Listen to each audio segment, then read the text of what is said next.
Well, good morning, Bakersfield, surrounding communities, and everybody watching online on YouTube, Twitch, and Facebook Live. This is the Early Bird Special right here on 101.1 FM, 1230 AM, ESPN Bakersfield on this 10th day of September, Hump Day. And we got plenty to talk about in the world of sports. I am Chris Burdick. That is Sparky.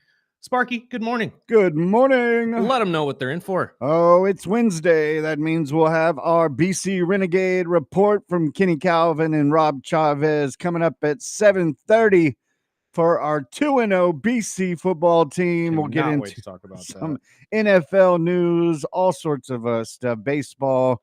We'll get into a little bit of fantasy a bit later, but we have another pair of Kern County Fair tickets. If you'd like to win them, you can text into the show anytime to 661-842-2000. And I'm sorry, I'm doing y'all a disservice. I need to look up the actual concert list here, because that is really one of the biggest draws of the Kern County Fairs. We get a lot of big concerts coming in to the Budweiser Pavilion. I know Ashanti would be night one for you millennials out there, so you're going to want to go check out that. Gabby Barrett, I believe, would be Thursday. Corey Kent is coming. Sugar Ray, you'll see our very own Sparky. Sugar Ray is the intro Saturday. Sugar Ray, that'd be 20th. Saturday. Yes. Banda Macos will be on Sunday. I apologize if I butchered that. Walker Hayes, Big Daddy Weave, Isley Brothers coming the week after that. The Marshall Tucker Band, Neon Trees, again, for you millennials out there. And CC Winans, and I believe there's another band that last day. I'm not sure exactly who it is. I'm sorry, I'm trying to find it. Give me 1 second. The fair starts 1 week from today. Banda El Mexicano will be your Sunday as well. So Nice. Go check it out. Go have some fun. Get your tickets right here on the Early Bird Special. We'll be giving away all week long. And again, if you are not in the Bakersfield area, if you're watching via YouTube, Instagram, any of that type of stuff, Facebook Live, we got something for you too. So feel free, interact with us, text in, comment. We do see them, and we will interact with you if we can get to it when the show is going. Yeah, just let us know what is the big thing about the fair that brings you in. Whether it's your fair in your other town or the Kern County Fair, whether it's the fried food, whether it's the that's what it is for me. The livestock. Is it the concerts? Is it the rides? Or is it your children like me? Wow. That force you to pretty much just go there and drop. Well, do you guys even get on the rides anymore? I do. Do you really?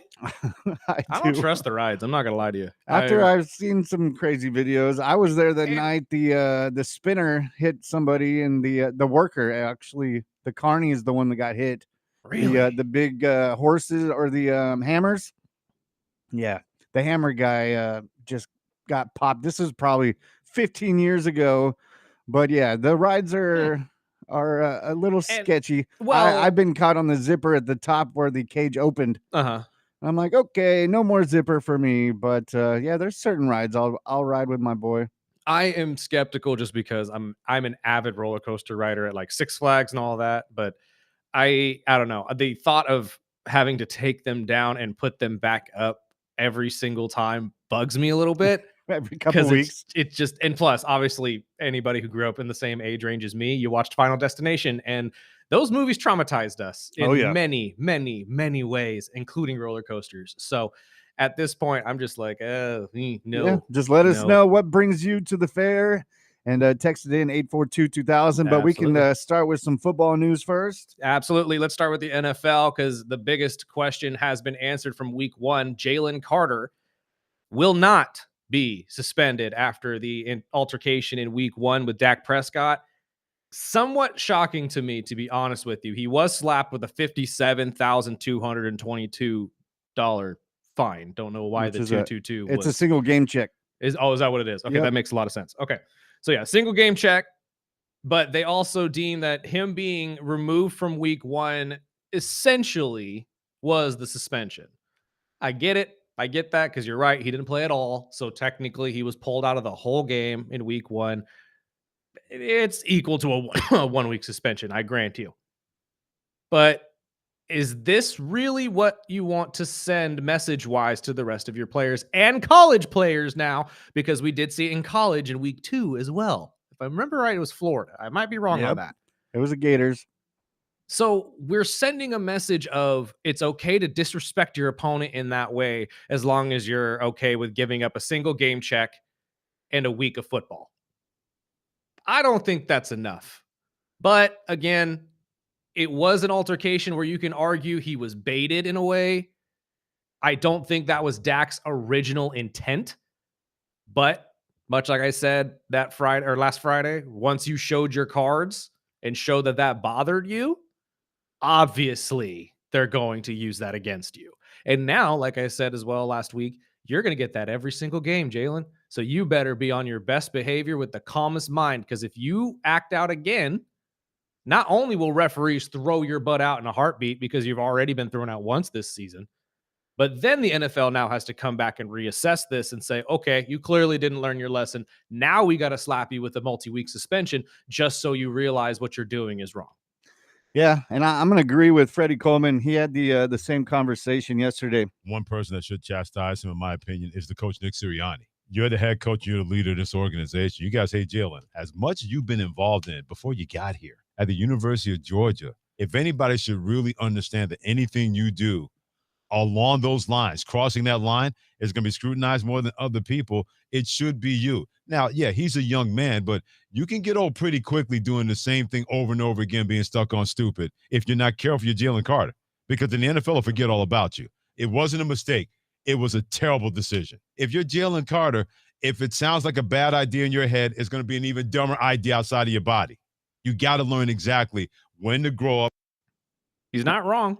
I mean, again, we said it on Friday. It's a character issue at the end of the day. And we've seen it many, many times, not just in the last couple of years, but in football in general. When your attitude gets in the way and you become more of a burden than the amount of dollars they're willing to pay you is warranted, they will move on from you. It does not matter how talented you are.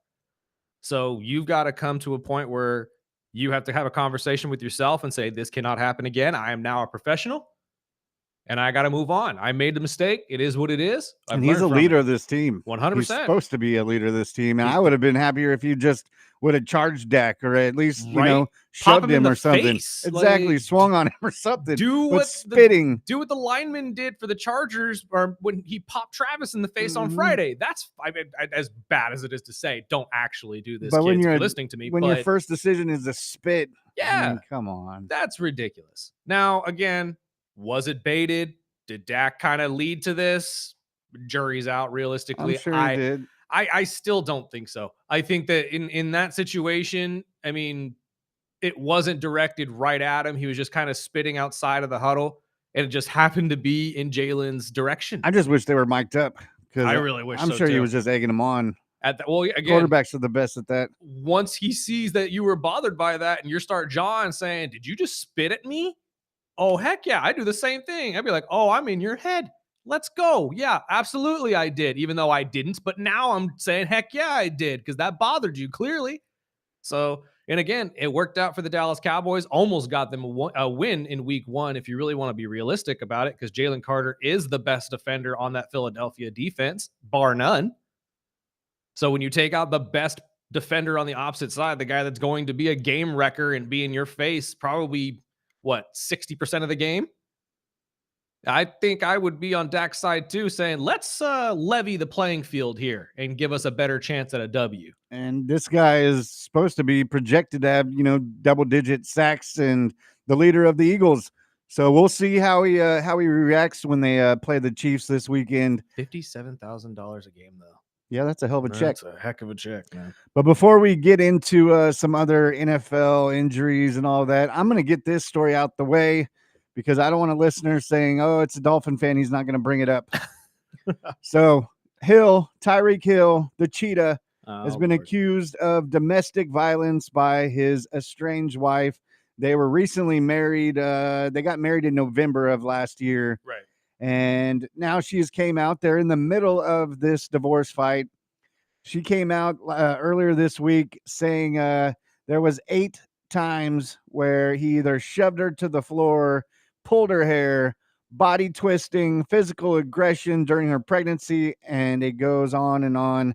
Obviously, we've talked about this before, when the original ex did the same thing, and she got paid.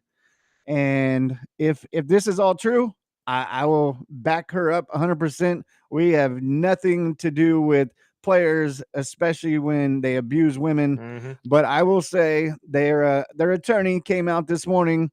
I heard it on Unsportsmanlike. They had the live version of it, but his attorney came out and said there is zero truth to this. They're denying the claims 100%, calling them all a shakedown, as she is in the middle of trying to, well, let's just say, extract a larger financial settlement in the divorce. I don't know what the truth is. We don't know what the truth is. Naturally. Hopefully it comes out. Hopefully this guy is smarter than that. But I will say, well, this was the instance I was talking about yesterday when we were talking about Tyreek Hill at the end of the show potentially being shipped to potentially back to Kansas City or Pittsburgh. I know you had mentioned the past situation, but this was the one I was referring to that broke literally this is right the before timing. our show. Yeah, and that's the thing, right? It's like I agree with you 100%. If this all ends up being true, which unfortunately it's Tyreek Hill, and as we've seen in the past, he's kind of good for the crime. But I mean, again, I don't know how true a lot of these situations are. I mean, we had the phone call situation with Tyreek that we played, where you can clearly hear him very cogently in the back saying, I'm not even mad. What's going on? I just want to make sure you're okay. So in a lot of these instances, there are some fabrications that are said. So until the truth is brought out, I will withhold my actual thoughts on this. Exactly. But there's two sides of the story. And until we get to the end of it, I can't say much. When I say he's good for the crime, I don't mean it in a sense of physically. He's I mean a firecracker. In the sense of he is a firecracker. Exactly. He's a guy that's usually pretty vocal and has in the past, at least vocally, had some things to say about his exes. So until this is proven otherwise, which I'm sure it will be, the NFL would be taking this very, very seriously if there's any truth to this, and he would not be playing football. I could promise you that right now. So I think that there's probably more to this story than we know, but we will give you an update once we know what, the full extent of that story. I will say, aside from his personal life, I was kind of proud of him because I saw him go off during the week 1 game on the locker or on the side of the field as he should have. But I was so nervous with this kid. If he does his press conference, if he says something stupid like what, please just keep him in check. No kidding. And I was proud of him. Mm-hmm. He kept it civil. He said, this is not the football we want to put out. And just watch out because we're coming hot next week. We'll see. We will see. We've got the Patriots. That's what I'm saying. And a division rival that's very good on defense and doesn't look like you are. I'm very curious. One good thing is Tua's never lost to the Patriots, and I shouldn't have said that. As soon as I said it, you just jinxed it. It's just like we talked about with the Dodgers. You don't talk about a no-hitter. What is wrong with you? Exactly. But we'll take our break. There's some injuries out of Frisco. We'll talk about that and much more. Text into the show 661-842-2000. We are the Early Bird Special.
Welcome back.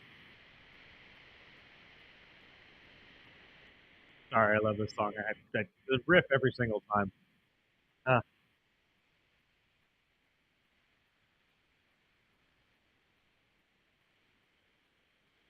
If you don't headbang to that in your car, I don't know what's wrong with you. I'm sorry. I really don't know what's wrong with you.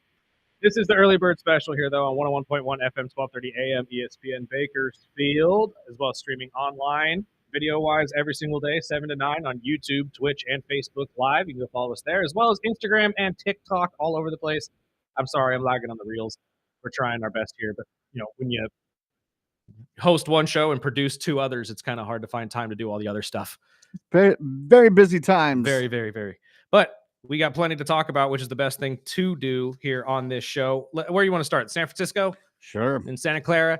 Unfortunately for you 49er fans, George Kittle has been put on the IR, which means he's out for at least 4 to 6. I would assume probably closer to 4. George is one of those guys that likes to come back from his injuries early, although probably hinders him in play at times, because when you play with an injury, obviously you're not playing to your highest extent. And the other big news out of San Francisco is they've moved on from kicker Jake Moody, one of 2 teams I think are raring and ready to go to move on from their kickers, Atlanta being the next.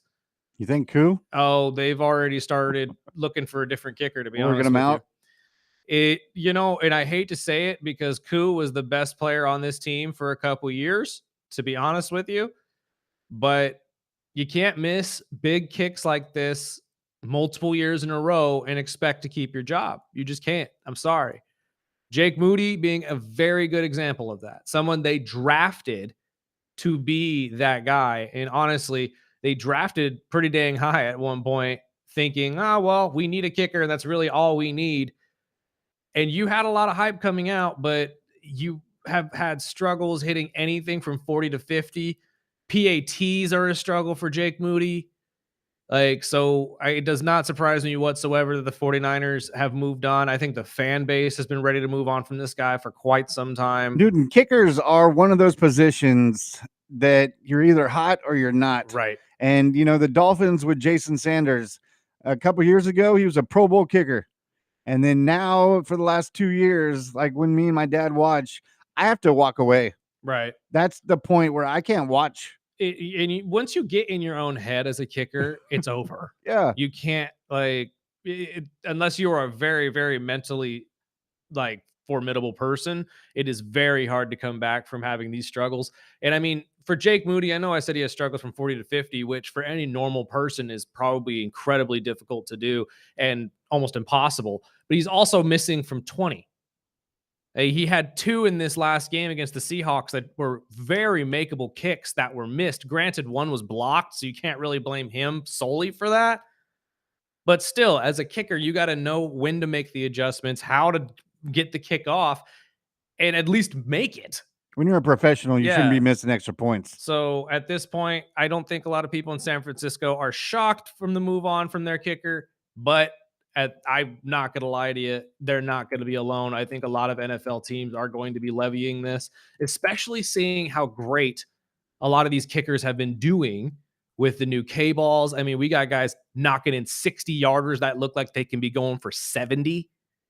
Are you really going to sit there and accept mediocrity? Because kicks do matter in the NFL. I know a lot of people are saying, oh, it's just a kicker.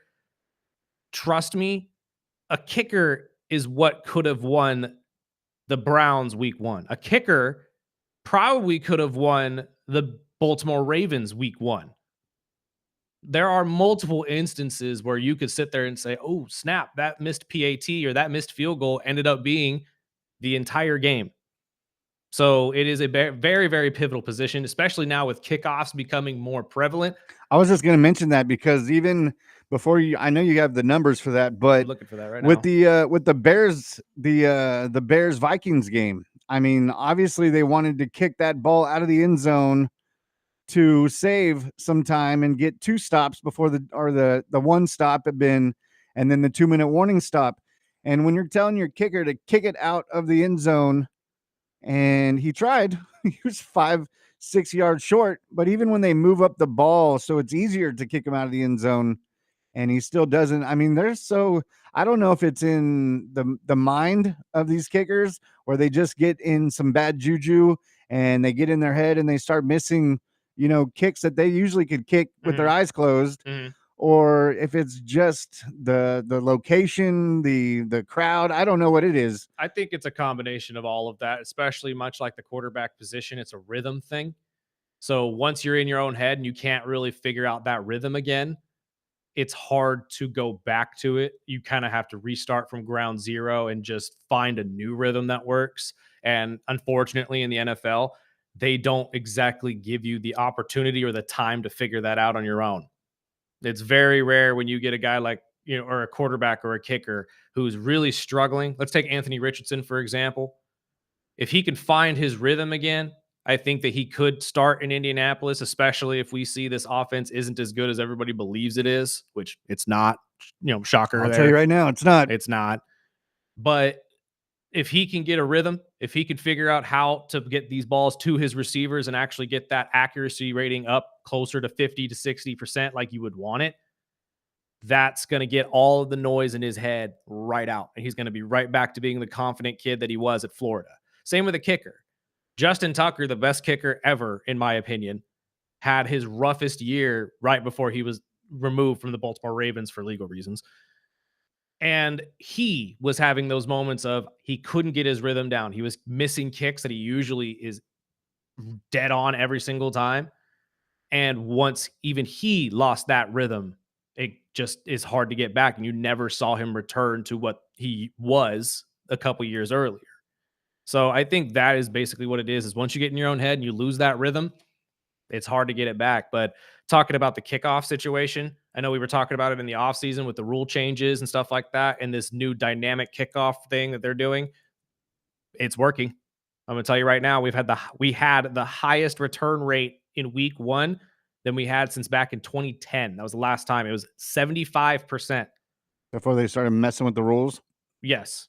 And at this point, I love it. I love everything I saw from it. I mean, if we're talking about numbers from back in 2023, when the rates were down in 20% area, we're talking about a 50% increase. We're actually seeing returns again. And honestly, there were a handful of the plays, like big dynamic impact plays in these games this weekend, happened on a kickoff.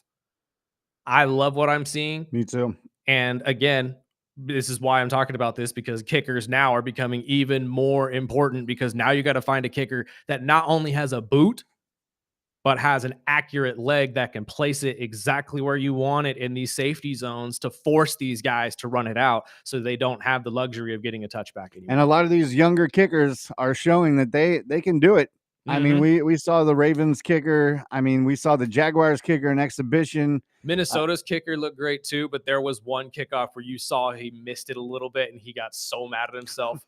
I could see it on it, like in his demeanor. He kicked it up and all you heard was, and then that's all you need to know is like, oh, he missed that. Well, some other news out of 49ers. Well, the Brock Purdy thing is still up in the air, whether he's going to play or not. We already know Kittle's out.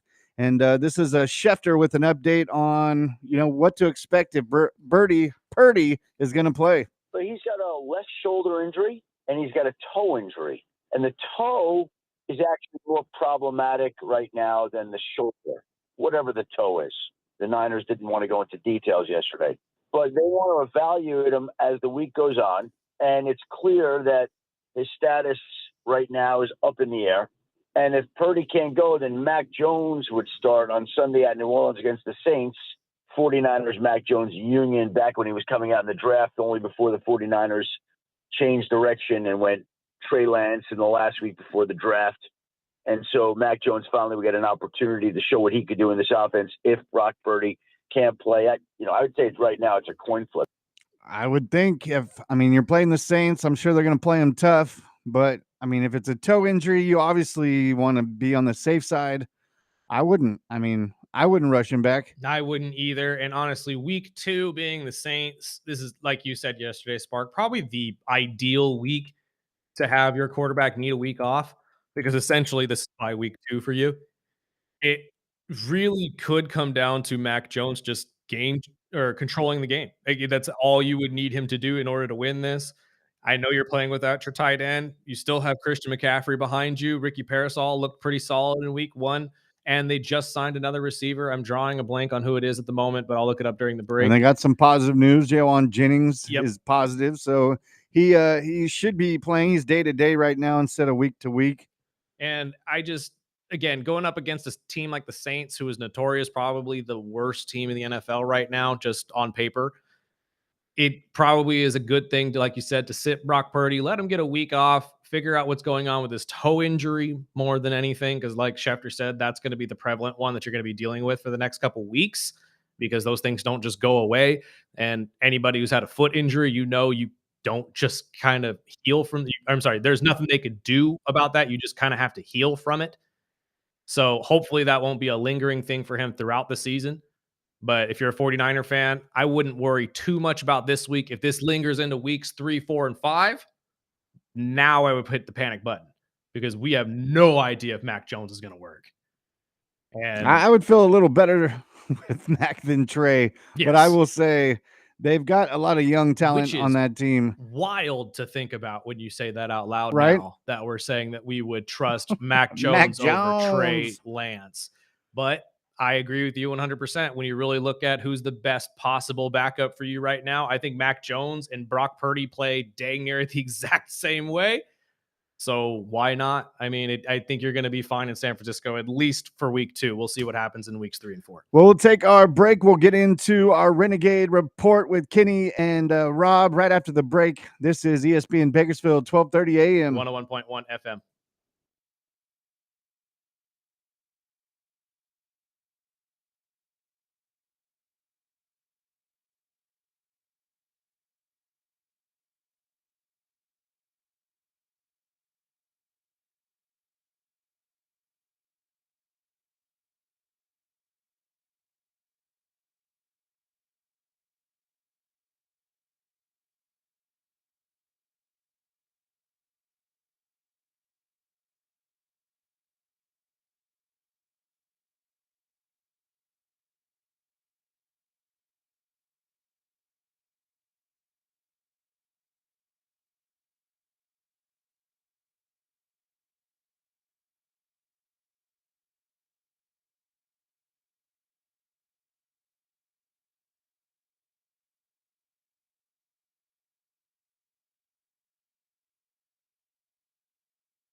Welcome back.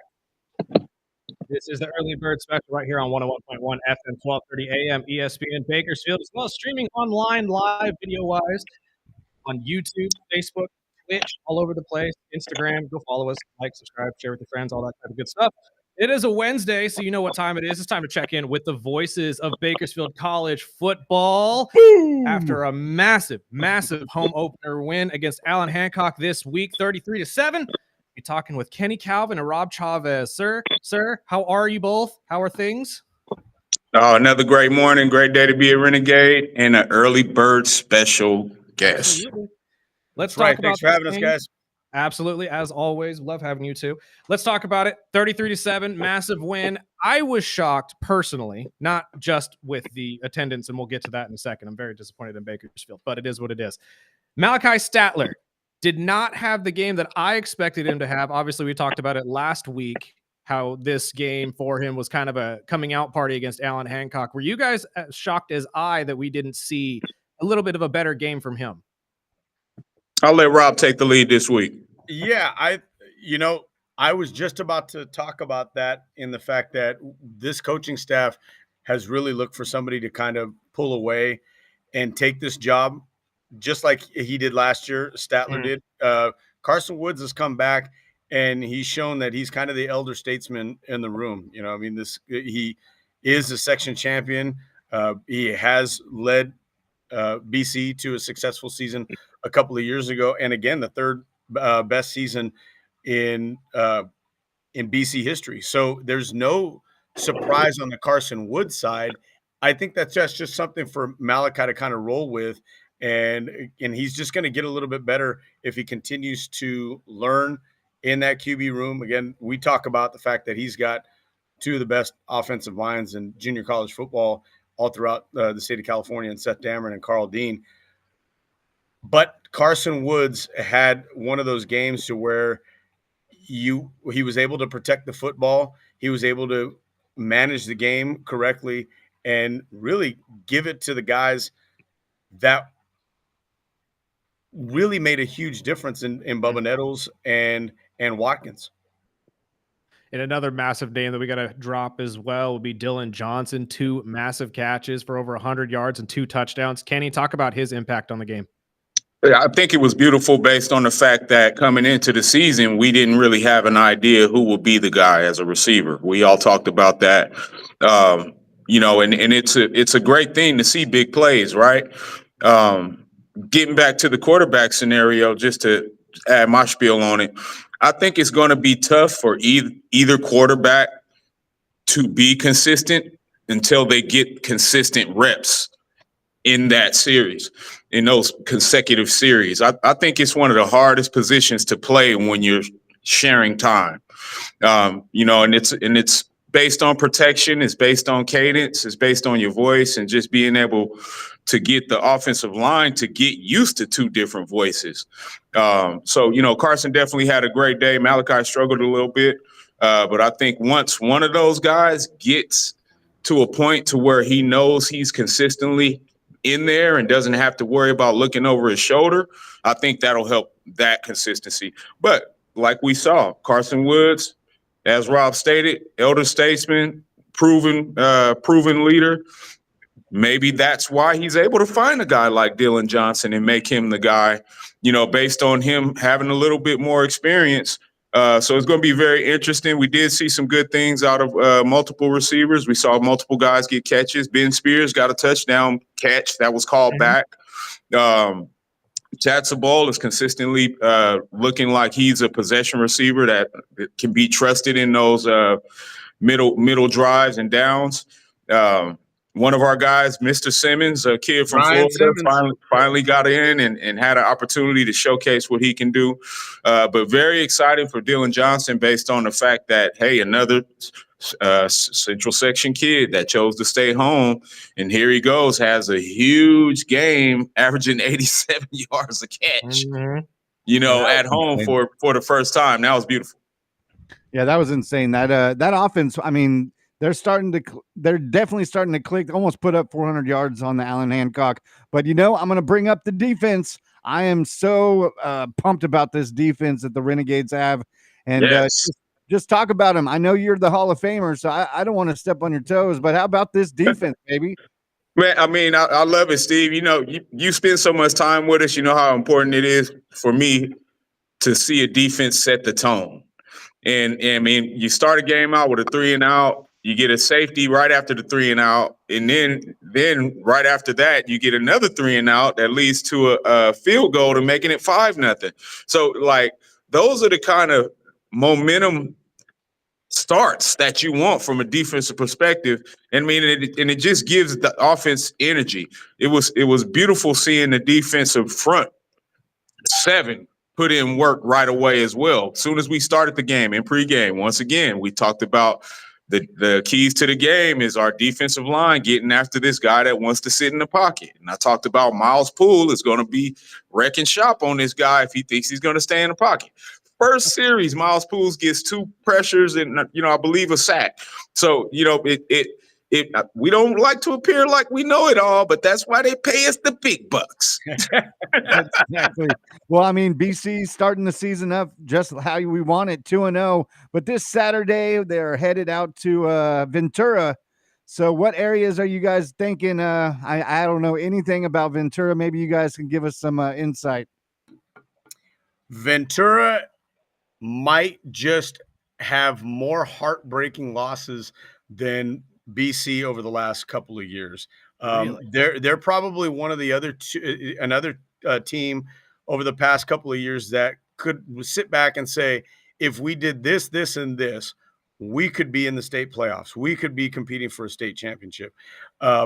Last year they were humbled. They came in to BC on a winning streak, and then the BC defense humbled them. We're going to need to have the same type of performance out of the defense because check this out. Our offense, like you said, is starting to click, starting to roll, 347 average yards per game. Mm-hmm. Ventura, 547 yards average per game. And their guy, Tate, the starting QB, is another one of those mobile quarterbacks that we've seen, like Nate Bento in the very first game, where he can beat you with his legs. He can beat you with his arm. He's very shifty. He's built a little bit differently, almost built like a Jaden Daniels, a little bit slim. He's out of Oaks Christian, so he's used to elite level football. And he's a local kid. He's right down the street. He's from right down the street in Oxnard. So another one of those guys that is going to have probably a big fan club out in the crowd rooting him on. So this is going to be another one of those challenges. But if there's anything I've learned from these defensive coaches, they love these challenges, and they get all their players. And Kenny was mentioning a lot of those guys. They get those guys ready to accept that kind of a challenge. They faced this Allan Hancock team, which had just put up over 450 yards the game before, and they only allowed 150 or 130 something yards. And a lot of those were garbage yardage, Right. Through the first quarter, they had -3 yards total offense. My Lord. Well, at this point, I mean, defensively, obviously you want to isolate a guy like that and keep him on an island. So Kenny, how do you think BC is going to approach that? And are there any weaknesses in this kid's game that you think they're going to try to exploit? Well, one thing we know about Ventura is that they're a very high-spirited, confident team, no matter who's coming in. Rob talked about their heartbreaking losses over the past years. Last week, they had a heartbreaking win as they beat Fullerton 45-42. They got out to a 17-0 lead, and Fullerton, being the national powerhouse that they are, came back, went up 21-17. And it ended up being a 45-42 game. So really, it kind of appears that Fullerton may have ran out of gas and ran out of time. But what it does show is that Ventura is going to sling that thing, man. They're going to throw the ball all over the place. My late, great, former national champion coach, Jimmy Red Parker, he coached at Clemson. He coached me at OBU. He was the guy that said, I hate basketball on grass. That's what Ventura is, basketball on grass. They'll run fake punts. They'll run double reverse passes. They open up their offensive package like none other. So for our defense, it's going to be a huge challenge to keep everything in front of us. We've done a great job doing that this season, not giving up the big plays over our heads. I don't think we've even we may have given up one big play versus Santa Ana last week, but the ability to keep these speedy spread receivers in front of you is going to be the key, because they're going to let that thing fly. It could be first down, beginning of the game. They're going to go play action and try to take your heart out for 80 yards. It's their mentality and how they play the game. So we definitely have to be prepared. Last week I talked about situational awareness. I'm huge on that, because I feel like if you're situationally aware, you're 3 times better than the player that isn't, regardless of your athletic ability. So it's going to be key for our defensive secondary to make sure that you're playing situational awareness and just being ready for certain things at certain times.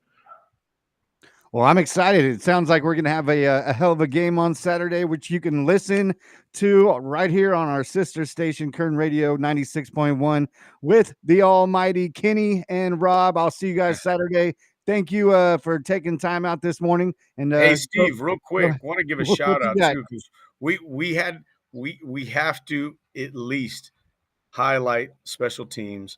Absolutely. And Carlos Villa right now is tops in the nation in terms of field goal and extra point percentage, and he is number 5 in the state in scoring right now. He's turned into Mr. Automatic for us, and he could be the difference maker in a game like this that could come down to 1 or 2 points. So shout out to Carlos. I had a chance to catch up with him after the game. He's very humble as well too, and he loves when kickers get their shine. Absolutely. We're just talking about the importance of kickers, especially the pro game right now with the new dynamic kickoff. And actually, real quick, before we let you guys go, I do have to get some self-indulgent questions out of there. First, Kenny, your Florida State Seminoles, I apologize. Are we back? Back-to-back massive games. Are we back with the Florida State team? Hey, we're definitely headed in the right direction, and you got to love it. I have a lot of friends and former teammates who are huge Florida Gator fans. I ragged them about their loss versus USF and how they're the 5th best team in Florida now. So go Noles. Thanks, Chris. Absolutely. And then real quick, I want to get your guys' thoughts. Ryan, we're about to get to the story here on the other side of this. Ryan Day of Ohio State speaking out against the new transfer portal idea, getting rid of the spring transfer portal and making it a 10-day window instead. How do you guys feel about that? Being a guy that was committed to staying in the same place, I love them trying to put some structure on it. I think the transfer portal has been a mess over the last few years. We have players that we had as renegades that are now on their 4th school now, and I guess it's good for the individual players, but for the programs, it definitely causes some instability. And as a coach, I would definitely love that rule.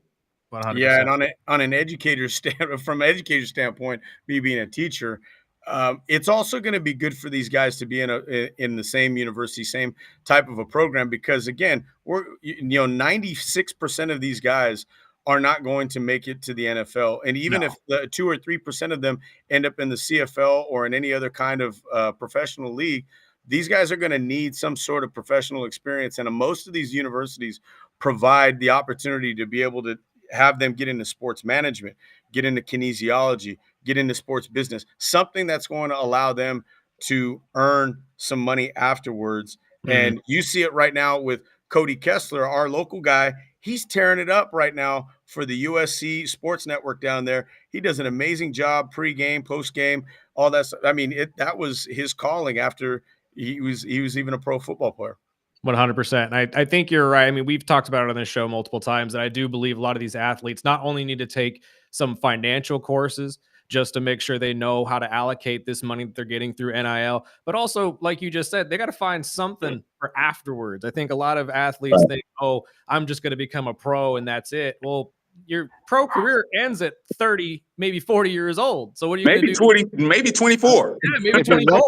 If you're lucky, yeah. What's going to happen the other 3/4 of your life? So I don't know. Absolutely. Thank you guys, as always, for your time. We'll talk to you next week. Good luck this weekend, and hopefully we can bring this back to 3-0 next week. Go All right, Gades. guys. Have a great week. Okay, we'll be right back. This is the Early Bird Special right here on 101.1 FM, 1230 AM, ESPN Bakersfield.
Welcome back.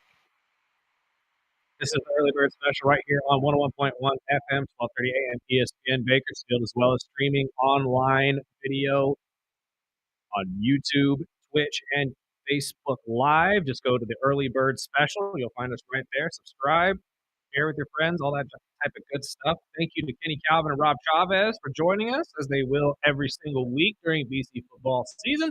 Give us our update on BC football, as well as a little bit of college sports talk.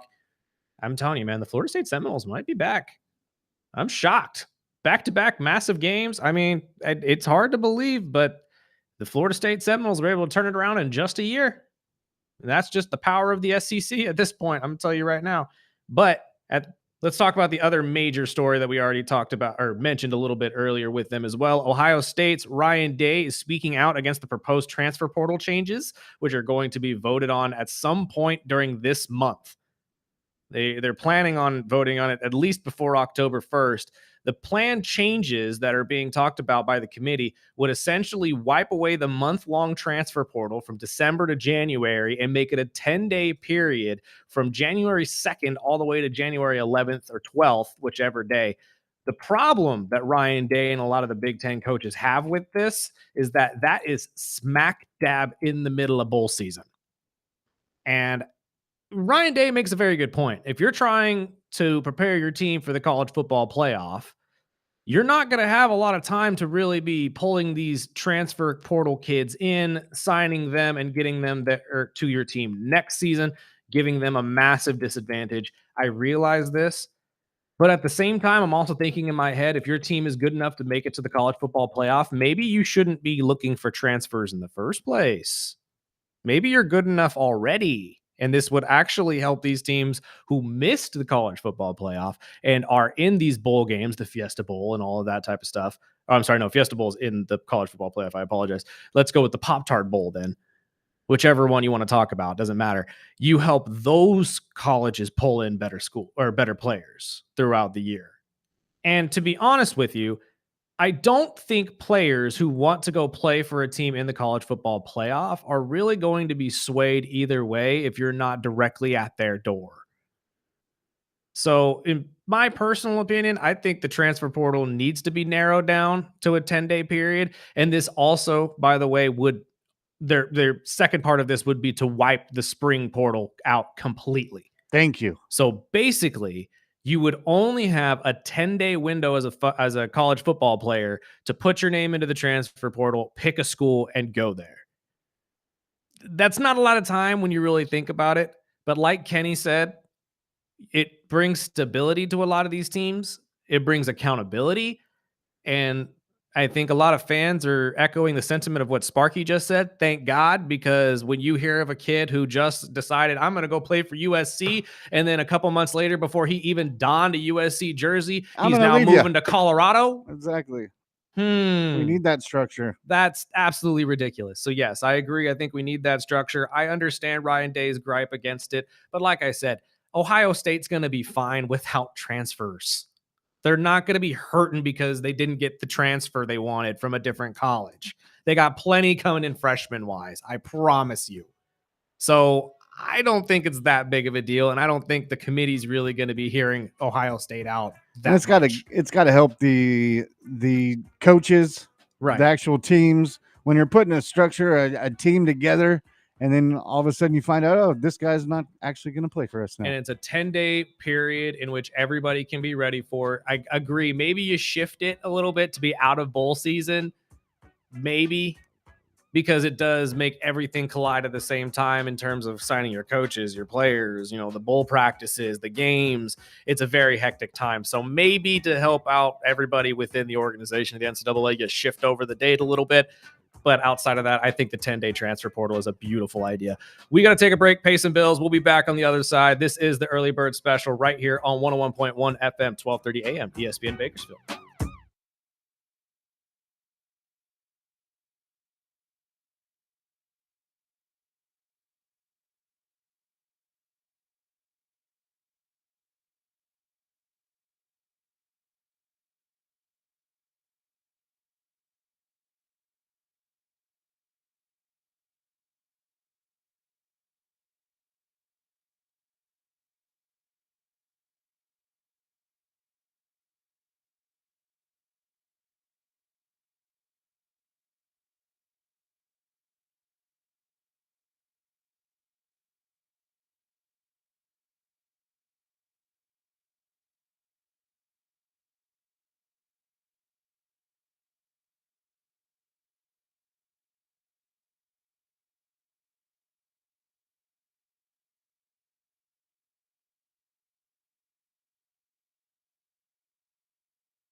Welcome back. Early Bird Special Hour 2 here on ESPN Bakersfield, 101.1 FM, 1230 AM, as well as streaming video on YouTube, Facebook, and Twitch. We're also on TikTok and Instagram as well. Just go follow us, subscribe, share with your friends. Reels all over the place. You guys can make your own reels out of our videos as well. If you didn't know that, you can go to YouTube and actually make your own and share with us. We will share them on our social medias and all that type of good stuff as well. I'll even put the intro and outro on there for you. Make it look all official. And if you'd like to win some fair tickets, the Kern County Fair, yes, it's right around the corner. It actually starts next Wednesday. Text in. You got a little bit of more time to get in our running. We'll be giving away a pair of tickets to the Kern County Fair all week right here on the Early Bird Special. Just text in 661-842-2000, and we will get to our text here in just a little bit. But as a Bulls fan, there is very little to be happy about here and there. And the one guy I really didn't want to see go, and I had to share it with Burdick as soon as I got it, but he is returning to the Chicago Bulls for a 4-year, $100 million extension. And I know there is still so many holes on this team, but if you can get a young, all-around good scorer and good defender, I'm going to take it. Josh Giddey is a silent killer at his position. I loved when he played for the Thunder, and honestly, the move to trade him to Chicago, I think, was a beneficial trade for both sides because obviously it ended up bringing them Alex Caruso, who was pivotal in this playoff run for them. I love this move. I love them building around young guys like Josh Giddey. I think that they've put a lot of faith into the guard position with guys like Zach LaVine, DeMar DeRozan the last couple years, and it just didn't work out the way they wanted it to. They kept hitting walls when it came to playing guys like LeBron or teams like the damn Heat. Like the Heat.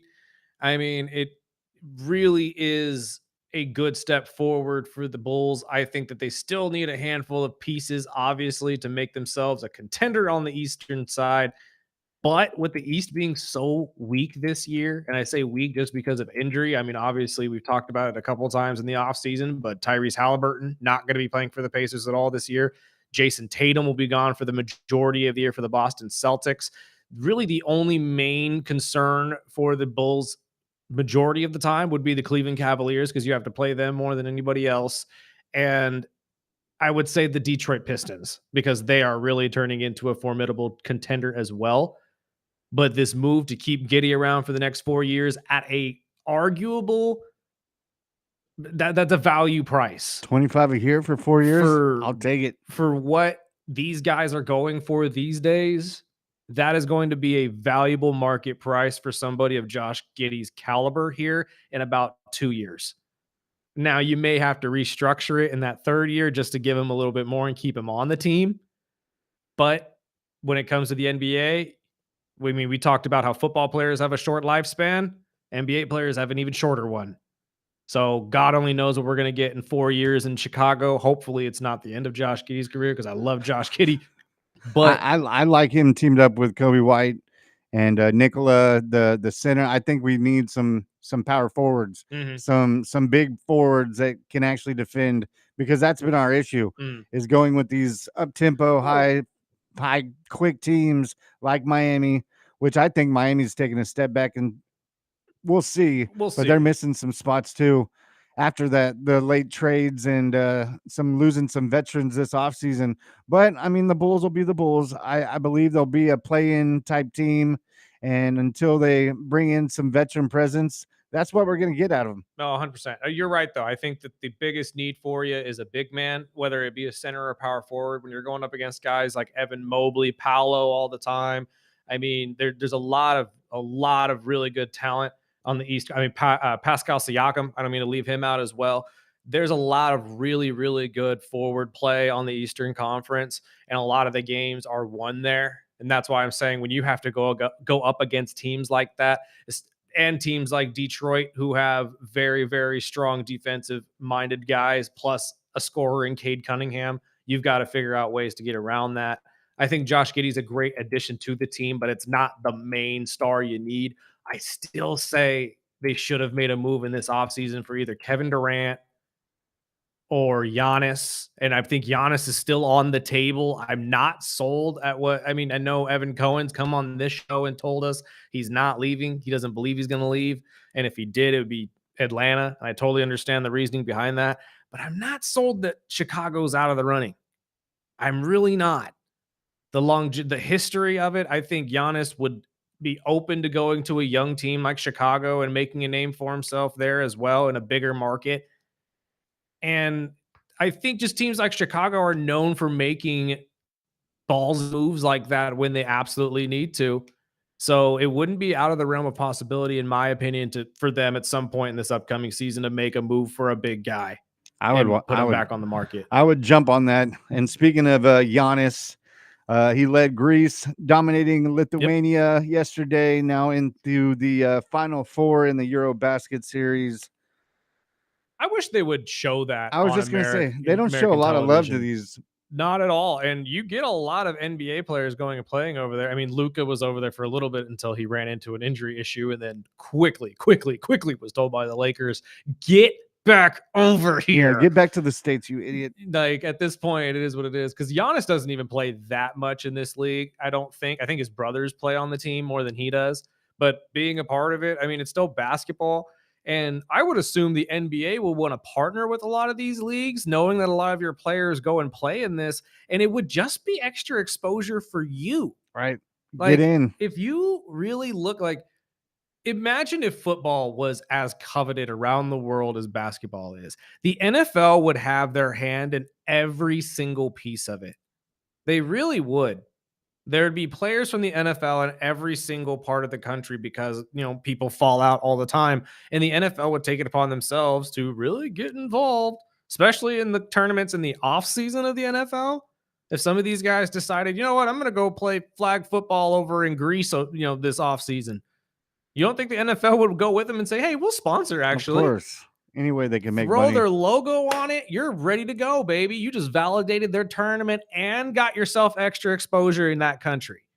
I don't understand why the NBA doesn't jump on this type of stuff. I really don't. I'm still surprised that they don't throw in more into like the big three and other things, but marketing hasn't been the best thing for the NBA. No, and the big three really has made a name for itself by itself. It is so much fun to watch. If you get a chance on a random Saturday and ESPN, it's on, watch it. It's a lot of fun. It's a lot of random street name basketball guys you probably won't know, but there's a handful of old NBA guys that are still playing in that league. Steven Jackson being a coach there for a while, and it's a lot of fun to watch. It really is. Ice Cube's got something working over there. He really does. I think Dwight's still playing in it, isn't he? Dwight's still killing it in there. And that's the other thing we should probably mention as well before we go to break was the Hall of Fame that happened the other day, and I meant to grab some audio from it, but Melo, Dwight Howard, and many others. Sue Bird, I believe, was one of them, and I can't remember the last WNBA player that got put into the Hall of Fame for the U.S. team, but it. Awesome to see. I loved the Dwight Howard little like stutter when he realized LeBron was in the crowd. It's like, dude, of course LeBron is there. Melo's like his best friend. You really think he's not going to be there for that? It's like, now granted, the relationship between you guys, I don't know how solid it is or how buddy you guys are anymore, but he's a goofball. He really is, but he's always entertaining. I'm genuinely shocked that he hasn't been one of those guys they've tried to move over to the television side of it all. You know what I mean? Like, maybe he's just not opinionated enough, or he's just playing too much still for them to really want to pull him out. He's not fully retired. But I would assume Dwight Howard would have been one of the first guys you call. I mean, he had the smile, the charisma. Everybody loved him in Orlando. He really gave off Shaq-like vibe, so it made a lot of sense to me. Maybe it actually is the relationship between him and Shaq, though, because I don't think Shaq and him get along very well. No. So maybe that's why they just didn't want that kind of beef. I remember a couple months ago we went down the list. I know Billy Donovan, the Bulls coach, was in the 2008 U.S. Men's Olympic basketball team that got in, as well as Sue Bird, Melo, and Dwight Howard. And well, it was. The Melo got in by himself though solely, right? It was only Melo and Dwight that got thrown in there. I mean, again, when I think U.S. basketball, Olympic wise, as weird as it is to say, I do think Carmelo Anthony. Like Carmelo to me, it was the mainstay on every single team. He was on the bad ones too, and he never left. Like he took it very, very seriously, while other NBA players kind of just saw it as an overseas trip. Vacation. Yeah, where they had to play basketball at the same time. I'm so old. Uh, When I bring up Olympics, I immediately think Barcelona right. I mean, it's and my McDonald cup collection, and we still have the big unopened puzzles. And do you really? yeah, there's some insane stuff we collected Nice. back in the day. But we'll take a break. It's not basketball season yet, but I was just happy that the Bulls finally did something right in the offseason, and I would be so happy to see Giannis in a Bulls uniform. But usually we get the guys a couple of years after they should probably retired, like the Dwayne Wade days, which still hurts my soul. I know he's from Chicago, but after all those years of him bearing my team, it was just tough This is to see gonna him in a be Bulls a uniform. good year for the Bulls, though. You We will see. retire Derek's number. You got Josh Giddey back. I think there's a little bit to build off of here. It's a weaker conference, so you're probably at least guaranteed a chance at a playoff spot. I think you're gonna be fine. We'll see. Well, that's coming from a Cavs fan. This is true. But I have nothing to we'll worry get about. into some baseball milestones, what happened last night, and then we'll get into your text. If you got one more chance to get some fair tickets today, text them in 842-2000. We are the early bird special.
Welcome back. This is the Early Bird Special right here on ESPN Bakersfield, 101.1 FM, 1230 AM. Damn the NFL. A What? friend just sent me the rivalry jerseys, $189.99. Ooh. You know, what's funny is Dingus over next door here wants one from Seattle too. And he looked at me and said, "When do those go on sale?" I said, "I don't know. Why do y'all assume we work for the NFL? I Right. don't know. I will learn when you do." It's gonna be $200 and change after taxes. Exactly. I wish I knew the inside. Please, if I had Adam Schefter's site inside, I'd be a happy man. I can tell you right now, but that is not the case. I do have a buddy that 190. works for the jersey company, so he'll send me like updates and when they go on sale. And usually it's when they overstock So, certain players, yeah, and you can get them on sale for like $25. right. And I'm like, okay, just let me know when this When guy that is. one go on Yeah. sale. Yeah. And for some reason, the list he sent me, it's all Dolphins. Obviously, I want the black with the teal and orange, but every player was $189.99 except Waddle, and for some reason he was $50 cheaper. I'm like, what? Because everybody has a Waddle jersey. I'm Duh. like, No, I mean, at this point, I'm not buying a Tyreek one. I'll tell you that. Your boy would love a new jersey. The Just saying. Seahawks one. The last one I got him was Largent because he complained that he doesn't want new players on the team. Yeah, and I keep telling people But because I what get that Seahawks a player lot. would you get? At this point, you're stuck with Coop or Darnold. Who else would you pick? It's got to either be Cooper Kupp or Darnold. I mean, Smith, Nigma. Oh, Smith and Jigba. Yeah, true. I mean, I don't know. I'm not really sold on the kid just Yeah. yet. But I don't know. That'd be a it's tough Seattle. question. It's hard to choose. I mean, I know who I would choose for Atlanta. I'd like Love, maybe the safety. Yeah, that too. Again, but that's the beauty of some of these websites is you can put your own name and number on the back. I even told him you Just could put make old yourself. man. Well, no, not even that. I told him Dingus. Dingus would be combine awesome. the two things that you'll love. Okay, this is what I live by. If you could look at every tattoo I have, this back one right here, video game and an anime put together. I'm telling you right now, you can put two things you love together. So I gave him the idea. He loves the show Shoresy, right? Make yourself a Shoresy jersey. 69, Shore on the back, but it's Seattle. Is anybody going to give you grief for that? Really? I will. Really? I wouldn't give him grief. Why not? I just give him grief because he's. I know it is what it is. Scott, but if you're one of these people that are looking out for this rivalry jersey, I'm assuming you're now going to have to drop a cool $200 to get your own because of shipping fees and whatnot as well. After I just paid Sunday ticket, they're not getting a penny from me until Christmas. Well, it's the NFL. They're going to get more pennies from you. I can promise They'll you get that. it. I know they'll get it. It is what it is. But let's shift over real quick because there's plenty more to talk about outside of the world of football. Baseball, we have two guys that just reached the 50 club. Aaron Judge, no one's surprised. Surprise. But Kyle Schwarber did it too. That one I'm surprised at, to be honest with you, because I didn't expect anybody on Philly to be hitting the 50 club. He's now the second Philadelphia Philly to do it since Ryan Howard did it back in 2006 in his MVP year. I expect that this heater is going to die down at some point, though, because he has been struggling a little bit throughout the end of this season. But much like I keep saying about the Dodgers, as long as you play above 500 baseball going into the playoffs, I think you're sitting pretty. The Dodgers, unfortunately, falling off of that right now, going back into it. I think that this further solidifies, though, and I know every Dodger fan just is going to say, "Oh, you're going to say it again." Yeah, Kyle Schwarber for MVP. I'm sorry, I'm just going to say it. When you have a season the way this guy is having, it's hard to say he's not the most valuable player to Philadelphia. And I still harp on, although Shohei is valuable, you still got more on that team that can be equally as valuable. So I'm just going to sit there and keep it at that. I'm not going to go super deep into it because obviously I've said my spiel on this many, many times. 50. I mean, what is the second? Yep. In Philly's history? Yep. Ryan Howard was the only other one, but at this point, I'm wondering if he can top it. And I'm also wondering, I mean, Cal obviously being the only one that is probably going to get close to 60. Who outside of him, though, could probably reach this number in the 60s or mid 60s? Because, I mean, we've seen it with Aaron Judge. We know he can do it, but the power in a lot of these guys' bats have been getting bigger and bigger. I think Big Amish at some point is going to be in that category, although he plays for the A's right now. I mean, he has an incredible swing. Cal's probably going to be up there as well if he can keep this hot streak going. Kyle Schwarber's always been a power threat, but never to this level, I will grant you. He's usually good for about 40 a year, but 3 years ago, he was barely hitting 200. So it's one of those things where you kind of like Brian Reynolds back in the day. If that name pops up for anybody else who's a baseball fan, it was like a home run or bust kind of a thing. But is there any other names that you could think of that would probably be in that category outside of obviously Shohei Ohtani? Yeah, besides Ohtani and the other 3 or 4, there's nothing really jumps out at me. I know Judge, as of right now, is at 44, but he's been injured this season. I still think Schwarber's going to give Ohtani a run for his money this year, and I'm hoping Cal finishes it off. But besides them, I can't think of anyone, at least right now. But I'm hoping that Schwarber keeps it hot because I want to see the Phillies, in the playoffs. A lot of people do. Well, I mean, we're in the playoffs. I'm talking about hitting them in the playoffs. Yeah, but But if he gets cold in the playoffs, then again, the more and more I think about the playoff picture right now for the NL, the more I'm actually kind of getting worried because I know I know I've been harping saying I don't want the 3 hole because obviously you have to go deal with the Mets, but I am a firm believer, at least in playoffs, that time off actually could kill you. Baseball is probably the only sport where it doesn't kill you as bad because you could turn it around in a game or two. But momentum is everything in the playoffs. And when you have to sit there and wait for somebody else to finish their series in order to start yours, it really does stall you out. So that's why I kind of believe that we may see a little bit of a stall out for Kyle. I think he'll still be slugging them in the playoffs when it matters the most, but he may stall out at about 55 at the end of this year just because he's been hitting some slow strides here as of late. I know he had the 4 home run game, but it took him a while to get to 50. It really did. He was knocking on the door for like 4 or 5 games. So it really, with 20 games left, really goes to show you might get 5 to 10. I wouldn't say 10, 5 more out of him by the end of the year.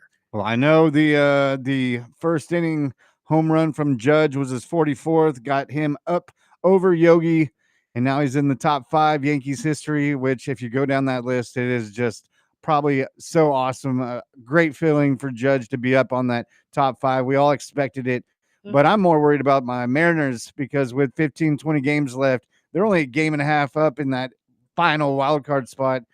And if they keep playing like they've been playing, it's going to be a 500 baseball, my friend. Yeah, it may sustain you, but it will not last very long, especially when you have teams that are getting hot when they need to. We got Texas a game and a half. We got the Guardians 2.5 behind. I'm like, you better put it on the gas pedal full. Well, and at this point, it's kind of like the Dodgers. I mean, are they still a game ahead of the Padres? Maybe 2 games. I'd have to look. I haven't seen since last night, but if you slip up at any point in time, I mean, you have a series with the Phillies coming up next week. If you somehow lose that series out and the Padres take that spot from you, you're going to be in a weird spot going into the playoffs. You really are. Uncharted territory, really. And I agree with you. A lot of these teams, although it is the end of the season, you have to keep going and keep, playing playoff baseball at this point. Momentum is everything, as I just said a little bit ago.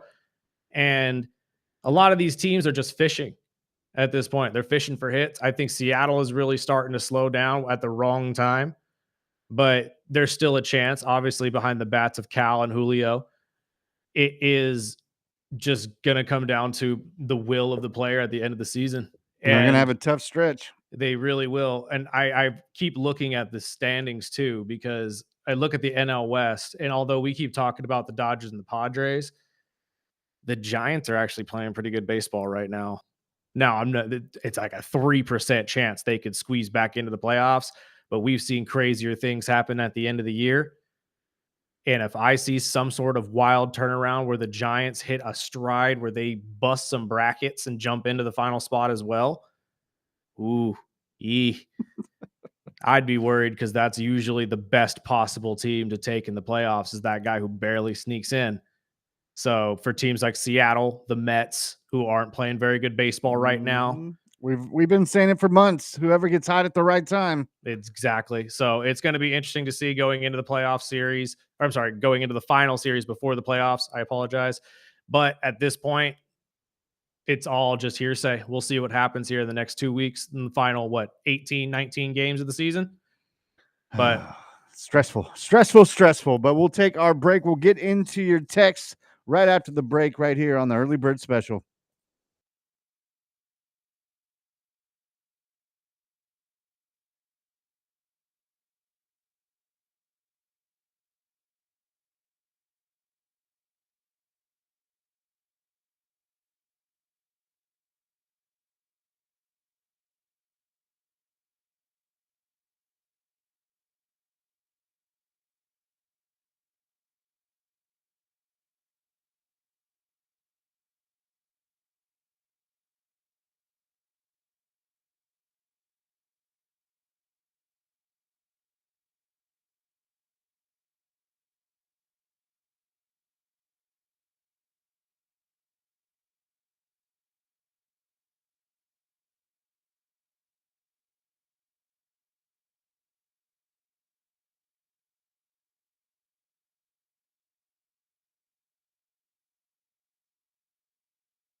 Welcome back. This is the early bird special right here on 101.1 FM, 1230 AM, ESPN Bakersfield.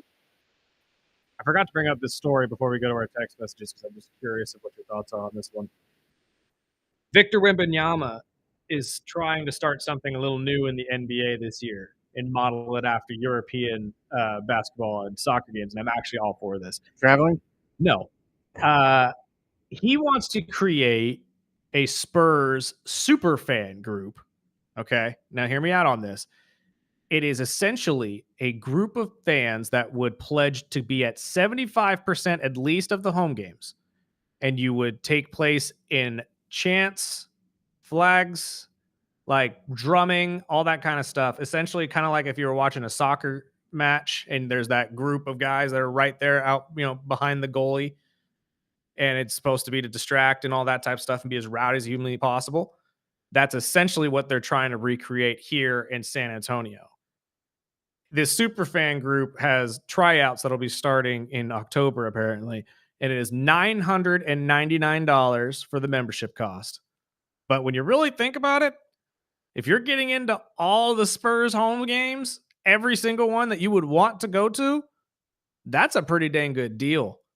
And it comes with benefits on top of that. I'm sure food discounts, all that type of good stuff. Extra gear, exactly. It probably gear that nobody else has access to. Of course. But you have to actually audition to be a part of it. Nice. So they're That's looking dope. for people to actually have like some good energy, somebody that's actually going to be at the game 75% of the time. So it's an and extra participate. $1,000 on top of your season tickets? I don't know if it's on top of the season tickets or if that's just the plan. I don't think you need season tickets to actually be a part of this. I think it's just they're asking anybody who would obviously be part of the membership to pay $999. I'm assuming that covers your tickets for the season. I would assume. I mean, 41 games. That's what I'm thinking in my head. So it's 41 opportunities for you to go and And see. you just have to go to NBA 80% game. of them? 75, 80% of them. 85. I'd take do it. that. Yeah. You go to 30 games in a year. Yeah, totally would do that. I think that we go to Condor games probably more than Say that and you get to see Wemby and the Spurs. Exactly. Like, a rising team in the West right now that's probably going to be in the playoff picture late in the season. I wouldn't say no to that. No, that's probably that's a pretty good fun deal. thing. I was reading just the other day, and we were late to it, but the Ravens offering players or people that play fantasy football an option to do their fantasy draft there. And not only were they, it wasn't expensive. It was like for a 10, 12 team league, each player would pay $67. And I'm like, really? And you get to do it. There are certain suites that they were opening. There were certain parts of the field that you could do it on. Nice. And you got food. There was going to be people like bringing out barbecue briskets and all sorts of stuff. And you get, players, former and players that are on the Ravens team walking around and helping out. I was like, dude, that would be cool. I swear, if Derrick Henry walks up on you, Right. picking somebody else instead of him, I would. Oh man, that would be the best memory. And I think a lot of teams would benefit from doing that a little bit more. The fan interaction part of all of it is huge. I think a lot of teams like the Rams do a very good job at that, at making you feel like you're part of the team and you're in on it. The box suites for the Rams being on the field is wild to me every single time I see it. I look and I say, what is that dude doing? But oh, that's right. That's where their luxury seats are. The Dolphins do the same thing where they have the front behind each end zone. There's like a leather seat area. It's trippy. And it's only going to get better. Oh, 100%. But when you bring in fans like this, not only obviously do you create lifelong fans that are just going to, as we said earlier in the show, pay every bit of their paycheck over to you in whatever way, shape, or form they can. But it just creates camaraderie. It makes the team feel better because it makes them feel like they're part of something as well. And when you create a group like that, everybody kind of meshes better. So I think that everybody in the NFL should really take that into consideration going forward. Maybe you open up your stadiums for something, maybe not fantasy football related, but some sort of community activity where everybody can come and check out the facility. And I mean, that was one of my bucket lists. I would also like to see all the stadiums. That was one of the things that anytime I go to a new stadium, it's awesome. I mean, I like to see the difference. I mean, not only the Dodger stadiums, but like I've always wanted to go to the United Center where the Bulls play. Right. I've gone to the Dolphins stadium, but I didn't get to see a game. But I got the VIP tour, so I got to, sit where the owner's box and walk through the locker room. But they don't let us they won't allow public walk on the field. Right. No, that's a no. You But can't allow that. some teams do it. I've been to the old Chargers, the old Niners stadiums. I love the SoFi Stadium. Mhm. I especially for sporting events. Not as much. I went and saw Metallica there a year or two ago. I mean, it's cool just because that big screen. But the bigger these screens get, I catch myself watching the screen instead of Right. the show. And it's like I'm like, I could do that at home. it really makes you think. It's like, God, I could have bought the $50 tickets way up there and just watched the screen. It would have been the Right. exact same thing. And the next one I really want to go to is that crazy one in Vegas. Not the Raiders one, but The dome. Or no, I'm sorry, the sphere. the Sphere. I got to see something down there. I watched some videos of we did I the Wizard of agree. Oz last week. It was insane. That's what I was gonna say. I don't know if I want to see a concert there though, or a movie, or like one of those, because they UFC do fights. well, they do immersive stuff like that as well in between. Like it's not always just a concert venue. They'll have like a around the world thing where animals are used, and but the tickets there are ridiculously expensive. I've Yeah. even Or at least looked. for concerts they have been. I'm I don't know sure. about the shows, but Oh, I did read a couple weeks ago that Metallica is scheduled to play Yep. out there. I was like, dude, that would I just need be to see how insane. the seating works. because it looks Yeah, everybody it's on a keeps tilt. saying it's slanted, and if that is the case, I'm gonna be freaking out like 90% of the time. I'm sorry. I don't know if I could. I don't know if I could sit in a chair that I have to actually lean myself back in order to be upright. That's gonna feel weird. Well, we'll get to our first couple texts and then we'll take a break, wrap up the show. The first one says, I picked up the tight end from the Saints, Johnson, Mhm. since Kittle is out for a few weeks. Since I saw he got a ton of targets, what do you guys think? Is he worth it at least for 3 or 4 weeks until he comes back? Yeah, no, absolutely. I mean, again, he was the top tight end of the week last week. He is probably one of the best options for Spencer Rattler to throw to. And when you don't have a good offensive line, the tight ends and the running backs get targeted a ton. So I would say that he's a safe pick, especially if you're just waiting on Kittle to come back from his injury. The next one says, I love the show, guys. I'm not sure if you guys watched the same game, but aside from the runs from Caleb, his passes were all over the place. Saw a few passes that were short, some that were even thrown over. But I do think people need to slow down on JJ McCarthy. He looked good for a quarterback on a quarter, but on a defense that looked like they weren't prepared. Not sure who they play this week, but I do expect these to be prepared this week against him. JJ, I am not sold on just yet. I have to agree with you. It was only one good quarter of football, and that doesn't necessarily make you a great quarterback, in my opinion. Caleb, though, I disagree. I genuinely think he looked better than he did in the last year. He completed 60% of his passes. That's all you could really ask of him. I know they're asking a little bit more, and I think you'll get more going down through the season. It is just going to come down to mental situations. I think he did buckle in a lot of the situations that, he should have probably been a leader and said, all right, we'll bounce back from this, especially the bad penalties that kept happening. But I wouldn't necessarily blame the loss on Caleb. I think that there's a lot more at stake when it comes to Ben Johnson's team, and they'll figure it out more or quicker than they won't, to be honest with you. Well, we'll take our break. We'll wrap up the show. Get to your final text right after this break. We are the Early Bird Special on ESPN Bakersfield, 12:30 a.m. 101.1 FM.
Welcome back. Oh, okay. Now I know what's on this. Took me a second. Who is this? But If you're of a big course, man. festival guy, Aftershocks coming up in Sacramento next month. I would usually be preparing for it, but I am getting too old to pay that type of money during football season. And of Marilyn Manson, Korn, Blink-182. There's all sorts of bands. If you like different types of music, go Gyra. I am gonna pass on this year, I'm to be passing honest too. with you. As much as I would love to go see Korn live, and I love Blink-182, but I like you, like I have way too much paper still with the fantasy football season, and Right. I'm not about that life right now. But we'll wrap up our text and Real quick before we go to the text messages, we have some breaking news that I have to breaking highlight. news. Anthony Rizzo, longtime Cubs first baseman and New York Yankee, has just announced his retirement. The 3-time All-Star, 2016 World Champion, 4-time Gold Glover, 2016 Silver Slugger, and the Roberto Clemente Award winner will most likely go down as one of the better first basemen in Cubs history. But I have always been a massive Anthony Rizzo fan. I loved watching him play. Solid power threat throughout his career, although he never really broke out majorly in that area. Always stood around 20 to 30 when he was healthy in his years. I was unhappy to see him become a Yankee at the end of his career, but I mean, you got to do what you got to do to make your money. And I will always remember him as part of that team that eventually broke the Cubs championship drought and brought the city of Chicago back to some sort of relevancy, because it had been a long, long time. And to be honest with you, that team was just built to do that. It was a fantastic watch. Him, Chris Bryant, and a lot of the rest of those guys actually do it and pull it off. So congratulations. Fantastic career to Anthony Rizzo. And I love seeing that he is retiring on at least a high note for him. But I'm assuming he's going to be one of those guys that gets a call for a broadcasting job at some point, because he's just got that kind of personality. I could see that. So, and we got a jam-packed week, not only with the fair tickets, but we got our boy Anthony that does the open mics over at Ava's joining us tomorrow at 8, followed by Bolt Brady trying to make you some money, and he's been on fire like usual. Mm-hmm. I shouldn't be surprised. But Friday, we will have the voice of the Las Vegas Raiders joining us, on top of the return of comedian Chris Flail. Will be back from San Francisco. Let us know how that went. And he's also an Eagles fan. And tomorrow, ahead of the Packers, who else are they? Packers in Washington. Anthony's a Packers fan, so I wouldn't be surprised if he starts pumping up this Micah talk. But with some text that we still have, running back help in my other league, guys. What you got? Robinson Jr., Blue, or Benson. I need a third running back because Ford is horrible. Yeah, I don't like any of those choices for you, if I'm being completely honest. I would try to go to the trade market. I would assume if you're weak at running back, you're pretty strong somewhere else. And I would also, if you're somebody that loves to keep 2 quarterbacks, I highly recommend you ditch one of them if you can to get a running back, because I promise you, it's not as good of a strategy as you think. So if you can somehow convince someone to trade you a running back, especially someone they're not using, maybe a Najee Harris or an Omarion Hampton, or somebody that didn't really produce like people were hoping in week 1, that you can kind of convince to let go of early, I would go that route before you try to pick up Blue, Robinson, or Benson. Yeah. I mean, you're reaching. I would expect Ford to even get worse, because I know the rookie is in line to play at least a snap count this week. If Sampson is there for Cleveland, I would reach into that barrel maybe. Or maybe is Quinton playing this week? Quinston, I'm sorry. Judkins? That's what I'm saying. He's got a play count. He's got a play count? Okay, Yeah. so don't even touch him for the next couple weeks. But, I mean, if you can snag him, if he's not picked up, Judkins, yeah, he might be a solid, here in a month or so. And maybe if Brock, if this is the only option you have, I would say Robinson, just because if Brock sits, they might just run the damn ball on the Saints all day. I mean, that's fair, but and I could expect him to bench McCaffrey in the second half if they're up high. Yeah, if they're up big, but if they're not, I don't see anyone else on that on that list helping you. No, really not. Blue and Benson for sure are not going to get the touches you need to make a difference.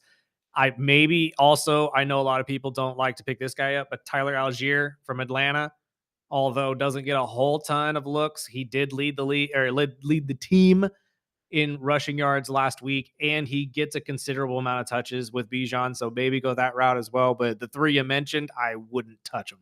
Yeah, and if the Dolphins offense can get any better, which is really low, Jalen Wright should be back from last week's injury, and Ollie Gordon. I'm sure if Tua can make a couple little quick passes, completions, we should be better than last week. But I don't know if that'll help your fantasy. Unfortunately. But the next text says, thank God NFL Shop has a payment plan with 4 options. Still try to get they're going to get your money either way. Brother, I am all for Affirm and all of those. I have a lot of them. So if you want to go layaway, go for it. $50 a month or something. I would rather wait a little bit. I'm not going to lie to you. It's not pressing for me. But then again, I'm not one of the guys who has a team coming out with a rivalry jersey this year. So if it was the whole Falcons one, I'm going to be surprised. Curious. That is marketing is so genius. Oh, I agree. But again, it's just they're going to get even more expensive as years go on because of just how they're making these. They look nice, though. They look really, really cool. Again, the only one the jury's out, I still need to see it in real life, is Arizona. I don't know how the sand is going to look when it's actually on the field. The next one says, should I be worried about Burrow after he gave me nothing last week? And where the hell was Jamar Chase? Did he get injured or just not play? No. I, again, do not fret on Joe Burrow or Jamar Chase. They went up against Cleveland, who is notorious for playing them well. And again, Jamar Chase has to deal with one of the sneaky best corners in Ward. He doesn't get talked about a lot, but Denzel Ward is very, very good at what he does. I would just take a breather. Let's remember that the Cincinnati Bengals start slow every single year. I did the same thing, made the same mistake, and I did the same thing last year. I sat there and said after week 1 and 2, I said, oh, God, Joe Burrow is going to kill me. Joe Burrow is going to be the reason I lose. And then he turned around and almost threw for 5,000 yards. So trust me, they're going to figure it out. They'll hit their stride, and it's going to all work out. Just give it a couple weeks. The next one, Fantasy, says, I have CJ Stroud as my starter, but I've got Aaron Rodgers on my bench. Which one should I start this week? That's a good question. I am not really a believer that Rodgers is out of this he's washed talk just yet. We need to see it in a couple weeks in a row. I would trust CJ a little bit more than I trust Aaron, but I also have to see who they're actually playing. Jets are at home against Buffalo. Well, no, we're talking Pittsburgh. Oh, yeah, that's right. I keep thinking Jets. That was the Jets who played. And I'm looking at Houston. Houston is playing Monday night against the Bucks. There we go. Oh, okay. Ooh. And the Steelers are at home against the Seahawks. I would go with Aaron Rodgers against the Seahawks. The Seahawks defense looked skeptical at best, and I don't think they're going to figure it out within a week. Monday night against the Tampa Bay Bucks could be rough, although they did not do a very good job at holding Michael Penix. That's a tough one. No, I say ride with Aaron. Ride with Aaron Rodgers. When in doubt, always go against the weaker defense. And right now, I would say Seattle's defense is weaker than Tampa Bay's. So I would switch out and go with Aaron. And it's prime time. Yeah, primetime games, although are usually good for big guys, they could also be really bad for some guys. So, but I don't know. CJ is usually one of those guys that steps up during prime time. It's a tough one. This is a tough one. This one, Rodgers has got a history of letting me down in fantasy. So this is true. I have him on my bench, and I was thinking the same thing. But I'm like, dude, he threw 4 touchdowns last week. That offense has got a ton of weapons for him. Dude, that's a good problem to have. And I'm seeing in fantasy, everyone is picking up Austin. After we talked about the waivers yesterday, I'm seeing in every league I'm in, which is a lot, that Austin has been the go-to guy. I personally would probably go with Rodgers, sadly, but I don't think it's a bad problem to have. I don't think it's a bad problem to have either. But again, I think you're right. It's a weird situation to be put in. Both guys have home games against defenses that are, well, one of them is formidably tough. The other one, jury's still out. I just don't know if Arthur Smith is going to take the conservative route as he usually does against some of these weaker teams. He's not known for running up the score unless he has to. So, well, the last one before we wrap up says, hey guys, speaking of defenses, should I drop Arizona's defense or keep them? And I also have the option of trading for the Niners, Bills, or Jaguars defense. What would you guys do? take the Niners. Keep Arizona this week. They have a very, very weak game coming up. They're going to be at home against Carolina. It's going to be a great matchup for them, and they'll make Bryce Young run all around the field. So I would stay with Arizona. It's a good one to have at least for a week. But if you can get a trade for a Niners defense, go with the Niners defense. They're always good to ride with every single year. So, and the Bills defense isn't bad. I mean, if No. you're just trading Arizona, I'd take either one of them except Jacksonville. I would stay away from Jacksonville. Until I see the Buffalo defense go against somebody else in week 2, which will be the Jets, this is going to be a big test. Did it really just boil down to the Ravens are that good and can drop 40 on you? Or is the defense that bad and anybody can drop 40 on you? We're going to find out in week 2. This has been the Early Bird Special right here on 101.1 FM, 1230 AM. We got to get out of the way for the great Rich Eisen. Join us back here tomorrow, 7 to 9. Anthony and our guy, Bolt Brady. Sparky, let's get out of here.